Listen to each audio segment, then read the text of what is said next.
বাংলাদেশের ২৪৪ রানের লক্ষ্যকে সামনে রেখে আফগানিস্তানও ছিল দারুণ আত্মবিশ্বাসী।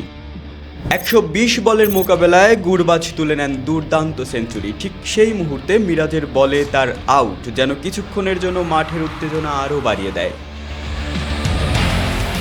কিন্তু এরপরও আফগানের জয় আটকানো গেল না। ওমরজাই যখন ৭০ রানে অপরাজিত, তখন শরীফুলের বলে ছক্কা মেরে দলকে বিজয়ের বন্দরে পৌঁছে দেন তিনি। আফগানিস্তান মাত্র ১০ বল বাকি রেখেই ম্যাচ জিতে নেন এবং সিরিজটি তাদের দখলে যায় ২-১ ব্যবধানে। আর বাংলাদেশ, সেখানেও ছিল কিছু অসাধারণ মুহূর্ত। মাহমুদুল্লাহ লড়াকু ৯৮ রানের ইনিংস, মিরাজের ধৈর্যের প্রদর্শন।